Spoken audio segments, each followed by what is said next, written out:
ਇਲਮ ਕਿਤੇ ਵੀ ਲੱਭ ਜਾਂਦਾ ਹੈ, ਕਿਸੇ ਵੇਲੇ ਵੀ ਲੱਭ ਜਾਂਦਾ ਤੇ ਕਿਤੇ ਵੀ ਲੱਭ ਜਾਂਦਾ। ਐਵੇਂ ਨਹੀਂ ਕਿਹਾ ਕਿ ਇਲਮ ਹਾਸਲ ਕਰੋ ਮਾਂ ਦੀ ਗੋਦ ਤੋਂ ਲੈ ਕੇ ਕਬਰ ਤੱਕ ਇਲਮ ਹਾਸਲ ਕਰੋ, ਭਾਵੇਂ ਤੁਹਾਨੂੰ ਚੀਨ ਜਾਣਾ ਪਵੇ। ਸਾਡੇ ਤੇ ਇਹ ਚੀਨ ਆ, ਲੇਕਿਨ ਉਦੋਂ ਜਦੋਂ ਜਿਨ੍ਹਾਂ ਨੇ ਕਿਹਾ ਸੀ ਉਹਨਾਂ ਲਈ ਬਹੁਤ ਦੂਰ ਸੀ ਚੀਨ, ਤੇ ਅਸੀਂ ਤੁਹਾਡੇ ਕੋਲ ਆਏ ਖੜੇ ਹਾਂ।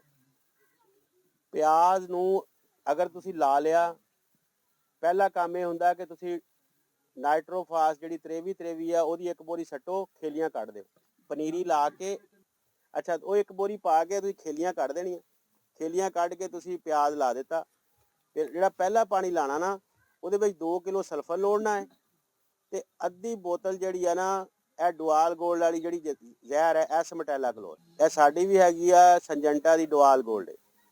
ਇਹ ਅੱਧਾ ਲੀਟਰ ਥੱਲੇ ਲੋੜ ਦੇਣਾ ਹੈ ਪਹਿਲੇ ਪਾਣੀ 'ਚ ਜਦੋਂ ਤੁਸੀਂ ਪਿਆਜ਼ ਲਾ ਰਹੇ ਹੋ। ਤੇ ਇੱਕ ਜਿਹੜਾ ਹੈਗਾ ਵਾ ਅੱਧਾ ਜਿਹੜਾ ਬਚਿਆ ਵਾ ਲੀਟਰ 'ਚੋਂ 100 ਸੀਸੀ ਇੱਕ ਟੈਂਕੀ 'ਚ ਪਾ ਕੇ ਉੱਤੇ ਸਪਰੇਅ ਕਰ ਦੇਣਾ 24 ਘੰਟਿਆਂ 'ਚ। ਅਗਰ ਤੁਸੀਂ ਇਸ ਮਰਹਲੇ 'ਚੋਂ ਗੁਜ਼ਰ ਗਏ ਹੋ, ਫਿਰ ਸਾਡੇ ਉੱਪਰ ਸਪਰੇਅ ਕਰਨ ਲਈ ਅਗਰ ਗੰਦ ਉੱਗਿਆ, ਸਾਡੇ ਕੋਲ ਫੁੱਲ ਕਲੀਅਰ ਦੇ ਨਾਮ ਤੇ ਦਵਾਈ ਹੈ ਜਿਹੜੀ ਪਿਆਜ਼ ਨੂੰ ਕੁਛ ਨਹੀਂ ਕਹੇਗੀ, ਹਰ ਤਰ੍ਹਾਂ ਦੀ ਉਹਦੇ ਵਿੱਚੋਂ ਜੜੀ ਬੂਟੀ ਖਤਮ ਕਰ ਦੇਗੀ। ਅਗਲਾ ਮਰਹਲਾ ਕੀ ਹੈ? ਅਗਰ ਜਦੋਂ ਤੁਸੀਂ ਫਾਸਫੋਰਸ ਪੂਰੀ ਕਰ ਲਈ, ਫਾਸਫੋਰਸ ਕਿੰਨੀ ਚਾਹੀਦੀ ਹੈ? ਪਿਆਜ਼ ਨੂੰ ਫਾਸਫੋਰਸ ਜਿਹੜੀ ਆ 2 ਬੋਰੀਆਂ 23 ਦੀਆਂ ਜਾਂ 2 ਬੋਰੀਆਂ MAP ਦੀਆਂ ਚਾਹੀਦੀਆਂ, ਜਿਹੜੀਆਂ ਸ਼ੁਰੂ 'ਚ ਤੁਸੀਂ ਪਾ ਲੈਣੀਆਂ। ਉਸ ਤੋਂ ਬਾਅਦ ਤੁਸੀਂ 2 ਬੋਰੀਆਂ ਘੱਟ ਤੋਂ ਘੱਟ ਯੂਰੀਆ ਦੀਆਂ ਪਾਣੀਆਂ ਨੇ ਅਗਲੀਆਂ ਬਾਰੀਆਂ ਦੇ ਵਿੱਚ, ਠੀਕ ਹੈ। ਇਹ ਤੁਹਾਡਾ ਹੈਗਾ ਦਸੰਬਰ ਤੇ ਜਨਵਰੀ। ਦਸੰਬਰ ਤੇ ਜਨਵਰੀ ਇਹਨਾਂ ਦਿਨਾਂ ਦੇ ਵਿੱਚ ਹੀ ਪਿਆਜ਼ ਨੂੰ ਫੰਗਸ ਲੱਗਦੀ ਹੈ।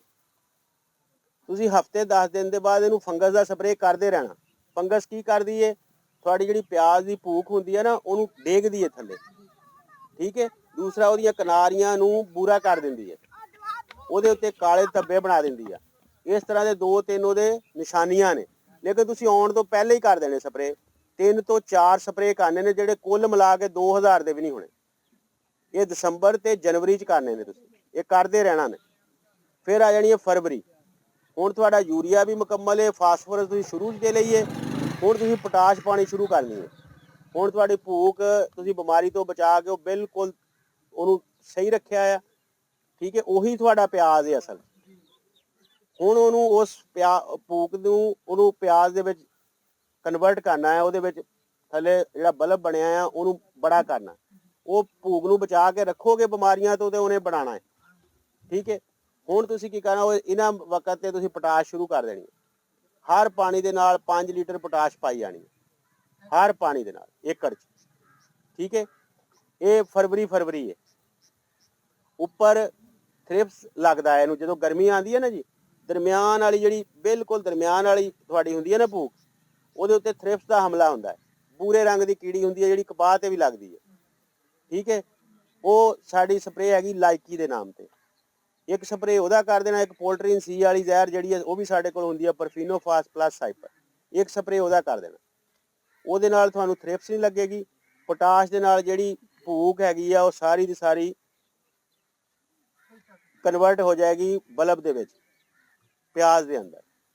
ਇਹ ਇਹਦੀਆਂ 3-4 ਚੀਜ਼ਾਂ ਨੇ। ਮਤਲਬ ਸ਼ੁਰੂ ਦੇ ਵਿੱਚ ਕਮ ਅਜ਼ ਕਮ 2 ਤੋਂ 4 ਬੋਰੀਆਂ ਦੇ ਦਰਮਿਆਨ ਨਾਈਟ੍ਰੋਫਾਸ ਜਾਂ MAP ਸਾਡੀ, 2 ਤੋਂ 3 ਬੋਰੀਆਂ ਯੂਰੀਏ ਦੀਆਂ। ਉਸ ਤੋਂ ਬਾਅਦ ਫੰਗਸ ਦੇ ਸਪਰੇਅ, ਜਿੰਨੀ ਦੇਰ ਠੰਡ ਰਹਿੰਦੀ ਆ ਉਹ ਕਰੀ ਰੱਖਣੇ, ਹਫਤੇ ਬਾਅਦ ਇੱਕ ਸਪਰੇਅ। ਕੁੱਲ ਮਿਲਾ ਕੇ 2-3 ਹਜ਼ਾਰ ਦਾ ਖਰਚਾ, ਇਸ ਤੋਂ ਜ਼ਿਆਦਾ ਨਹੀਂ। ਉਸ ਤੋਂ ਬਾਅਦ ਜਦੋਂ ਗਰਮੀ ਸ਼ੁਰੂ ਹੋਣੀ ਆ, ਪੋਟਾਸ਼ ਸ਼ੁਰੂ ਕਰ ਲੈਣੀ ਹੈ ਫਰਵਰੀ ਦੇ ਵਿੱਚ, ਤੇ ਉੱਤੋਂ ਉਹਨੂੰ ਕੀੜੇ ਦੀ ਜਿਹੜੀ ਦਵਾਈ ਹੈ ਨਾ ਉਹਦੇ 2 ਸਪਰੇਅ ਲਾਜ਼ਮੀ ਕਰ ਦੇਣੇ ਆ, ਥ੍ਰਿਪਸ ਨਹੀਂ ਲੱਗਣ ਦੇਣੀ। ਬਸ ਇੰਨੀ ਕਹਾਣੀ।